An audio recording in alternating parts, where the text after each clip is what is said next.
গুরু সকলকে পরম প্রেমময় শ্রী শ্রী ঠাকুরের শ্রীচরণ আমার কোটি কোটি প্রণাম। বড়মা রাধা জগতে জননী শ্রী শ্রী বড়মা শ্রীচরণ আমার কোটি কোটি প্রণাম। পরম পূজ্য পাদক শ্রী শ্রী বরদাস শ্রীচরণে আমার কোটি কোটি প্রণাম। বর্তমান আচার্য দেবের চরণে আমার কোটি কোটি প্রণাম। আজকে যারা এই সৎসঙ্গে দূর দূরান্ত থেকে ছুটে এসেছেন, আমি সকলের মঙ্গল প্রার্থনা আমি আমার পরম দয়াল শ্রী শ্রী ঠাকুরের শ্রীচরণে করছি। ঠাকুর সবাইকে ভালো রাখুক, সুস্থ রাখুক, আনন্দে ভরিয়ে রাখুক, এটাই আমার প্রার্থনা। ঠাকুর দয়াময়, যার মধ্যে শুধুমাত্র দয়া দয়া দয়া। প্রত্যেকটা মুহূর্ত ঠাকুরের দয়া ছাড়া কিছু হয় না। আমি খুবই দুঃখিত, আজকে আমাকে 25 মিনিট দেয়া হয়েছে, কিন্তু আমি শুধুমাত্র 15 মিনিটই ইষ্টপ্রসঙ্গ করতে পারবো, কারণ আমি এক্ষুনি বেরিয়ে যাব, আমার ডিউটি আছে। যাই হোক, আমাকে ক্ষমা করবেন। যদি কেউ দাদা মায়েরা যুক্ত থাকেন, তাদেরকে 10 মিনিট ইষ্টপ্রসঙ্গ করার সুযোগ দেবেন। আমি একটা দয়ার কথা বলবো, সেই দয়ার কথা শোনার পরে হয়তো আপনারাও আপনাদের মধ্যে থাকবেন না, যে ঠাকুর এভাবে মানুষকে দয়া করতে পারে, ভাবা যায় না। যেখানে সবকিছু মানুষ হেরে যেতে পারে, পরিস্থিতি হারা হতে পারে, নিয়ন্ত্রণ হারা হতে পারে, সেখানে যদি ঠাকুরের আশ্বাস এবং ঠাকুরের প্রতি যদি বিশ্বাস থাকে, তাহলে মানুষ কিন্তু সব অবস্থায় বিজয় হতে পারে। আমরা শুধু নিজেকে দোষ দিই, আমরা নিজেকে বোঝাই, আমরা নিজেকে কালপিট তৈরি করে ফেলি, কিন্তু আমরা একবারও বুঝি না যে আমাদের বিচার করার আগে আমরা যাকে নিয়ে আছি সে বিচারটা কি রেখেছে। শ্রী শ্রী ঠাকুর যখন আমার জীবনে এসেছে, আমাকে এটা ভেবে নিতে হবে যে তার ইচ্ছাই মঙ্গল। আমরা শুধু মুখে বলি যে ঠাকুর তুমি যা করবে আমি মেনে নেব, কিন্তু যখন বাস্তবায়নে হয় তখন ঠাকুরকে দোষ দিই যে ঠাকুর তুমি এটা কেন করে দিলে না, তুমি এটা করলে না কেন ঠাকুর, তুমি তো এটা করতে পারতে ঠাকুর, কিন্তু তুমি আমাকে করে দিলে না ঠাকুর।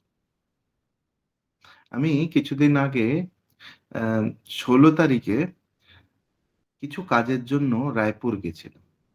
তো আমি যথাস্থান এখান থেকে ভোরবেলা, আহ, মনে হয় মুম্বাই দুরন্ত ছিল, তো আমি ট্রেনটা নিলাম। ট্রেনে আমার সিট কনফার্ম ছিল। খুব ভালোভাবে ঠাকুরের দয়া আমি রায়পুরে পৌঁছে গেলাম। ওখানে এক গুরু ভাইয়ের সাথে আমার দেখা হয়। ওই দাদা হঠাৎ করে এসে খুব কান্নাকাটি করছে। তো আমি যে আগে আপনি কাঁদছেন কেন, বলছে না দাদা, আমি কি বলবো, আমি খুব সমস্যায় আছি। আমি এমন সমস্যায় আছি কি আপনাকে বলে বোঝাতে পারবো না। আমি বলছি, বলুন আপনার সমস্যাটা কি, সেটা তো আগে শুনি। সমস্যা যদি না শুনি তাহলে সমাধানটা বার করব কি করে, আগে সমস্যাটাকে তো বলতে হবে।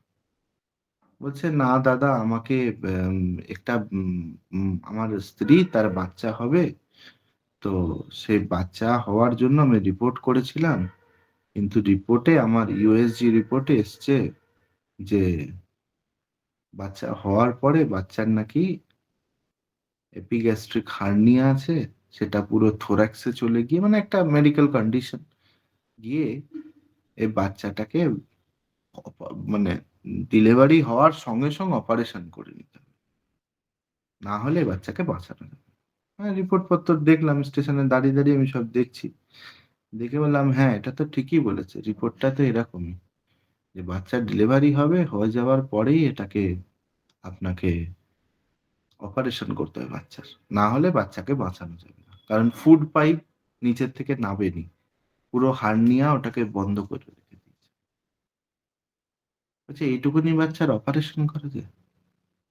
যে কেন করা যাবে না, চেষ্টা করুন। আপনারা যদি চেষ্টা করেন, ভগবান যদি সাথে থাকে, কেন আপনি পারবেন না? বলছে না, আমি একটু ভীত হয়ে আপনার কাছে এসেছি। বলছি আমি কে, আমি তো কিছু না, আপনি এখান থেকে ঠাকুর বাড়ি চলে যান, গিয়ে পরম পূজনীয় আচার্যদেবকে পুরো ঘটনা জানান, আচার্যদেব যা বলবে তাই করতে হবে। तो बोलन जे मैं क्या आचार्य देव के पास अभी जाऊंगा? मुझे हाँ, क्यों नहीं जाइएगा, जरूर जाइएगा, कोशिश तो कीजिए। এই কথা বলে সে আমার কথায় রাজি হলো, কিন্তু আমি তার মধ্যে একটা কথা ওটাকে বলেছি, বলছি শুনিয়ে, ये बच्चा कब आया आपके पेट में? मतलब 9 महीना हो गया, 9 মাস থেকে পেটে আছে। বলছি বাচ্চার ইষ্টবৃত্তি করা হয়?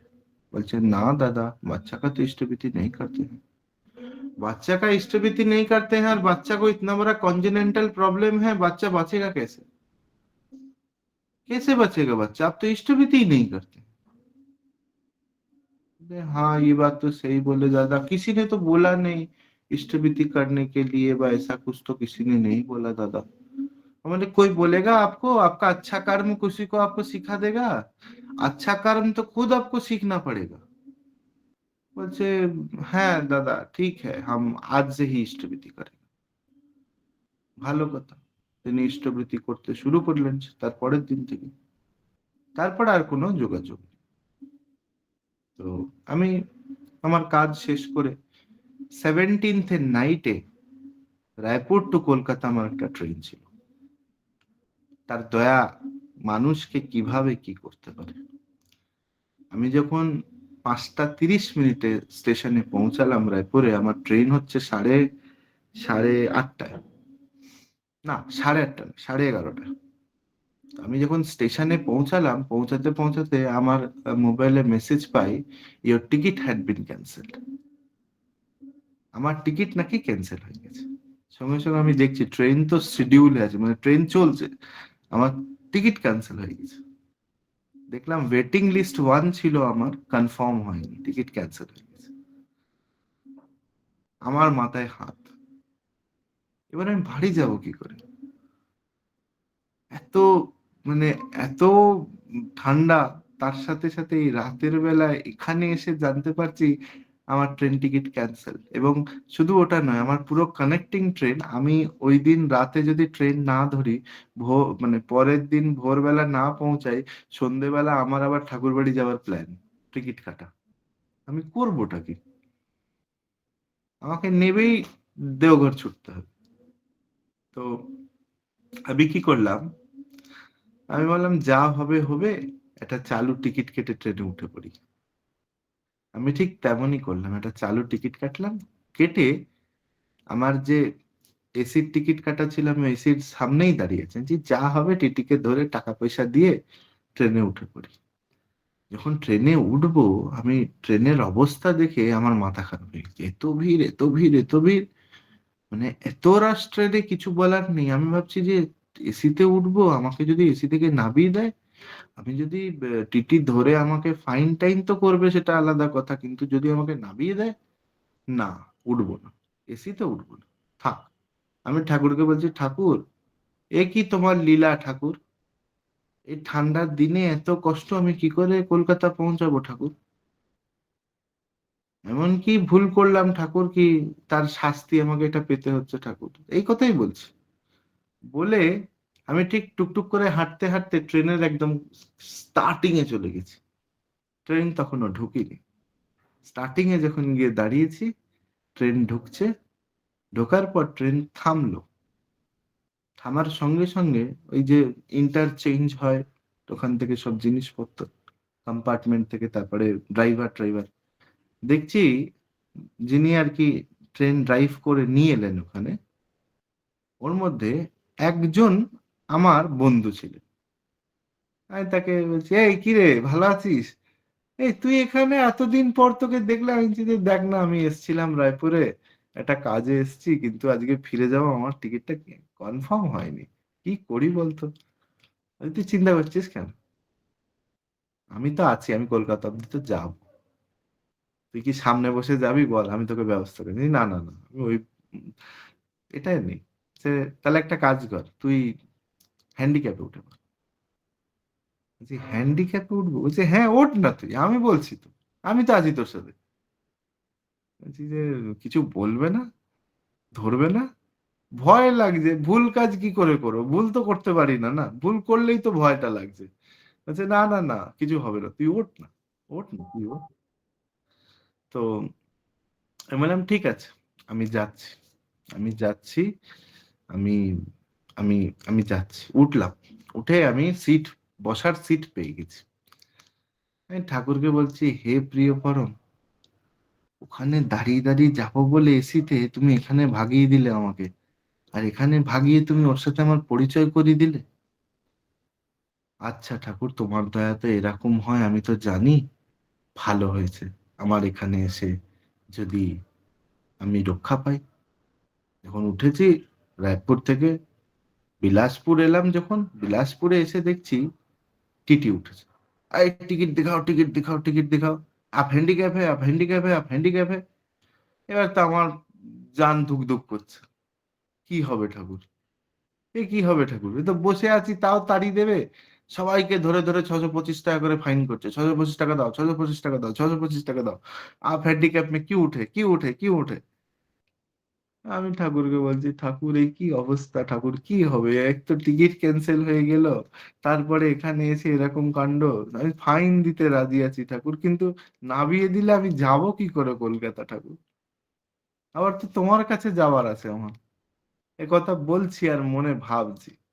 এবার তো আমি বেরিয়ে এসে আবার ওকে ডাকতে যেতে পারছি না, ও তো ট্রেন চালাচ্ছে, ওকে বলবো তুই আয়। যাই হোক, আমার প্রিয় পরমের দয়া আমাকে দেখে টিটি বলে, এই আপনি এখানে কেন। जी देखिए ना, मेरा कमर में एक प्रॉब्लम है। मैं एक पेशेंट हूँ, इसीलिए मैं यहाँ उठ गया हूँ। पता। वो अच्छा। देखिए प्रेस्क्रिप्शन में तो प्रेस्क्रिप्शन थोड़ी लेके चलते हैं, मैं खुद डॉक्टर हूँ। वो आप डॉक्टर साहब हैं, अच्छा अच्छा अच्छा अच्छा। देखो देखो देखो, क्या हुआ क्या हुआ। कुछ नहीं। দেখার পরে তিনি আমাকে বলছেন, এই इधर पूरा सीट खाली करो, पूरा सीट खाली करो, इनको यहाँ सोने के लिए दो। আমি অবাক হয়ে গেলাম। সবাকে 625 টাকা করে ভাড়া তিনি নিচ্ছেন। 625 টাকা করে সবার কাছ থেকে নিচ্ছেন কেন? ফাইন নিচ্ছেন। আর আমাকে বললেন, এ ইনকো সোনে কো জাগা দো, ইসকো ইহা সোনে কে লিয়ে দো। তো ঠাকুর, তোমার বিচার এমন হয়, ভাবা যায়। সবাইকে নামিয়ে দিল, পুরো ট্রেন খালি করে দিল, শুধু দুজন, একটা পেশেন্ট আর একটা ছিল আর আমি। আমাকে বলে, আপ সো কে যাইয়ে, কলকাতা তক যাইয়ে, কোই টেনশন নেই लीजिए। আমি দেখলাম যে ঠাকুরের দয়া কেমন। আমরা শুধু মুখে বলি তার দয়া হয়, তার দয়া হয়, তার দয়া হয়, কিন্তু বিশ্বাস করতে চাই না।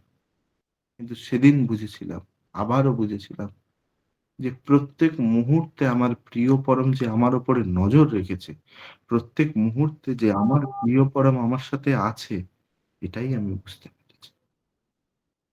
সব অবস্থায় রাজি থাকতে হবে। দুঃখ তোমার কি করি, তার ছাড়া কোনো গতি নাই। ঠাকুর আছেন, ঠাকুরকে বিশ্বাস করতে হবে, প্রত্যেক মুহূর্তে তার দয়া ফিল করতে হবে। আর যেদিন দেখবেন আপনি এই জিনিসটা বুঝতে শিখে গেছেন, সেদিন দেখবেন আপনার ঠাকুর ছাড়া এই পৃথিবীতে আর কেউ নেই। কেউ নেই, একজনই আছেন, তিনি হলেন শ্রী শ্রী ঠাকুর অনুকূল চন্দ্র।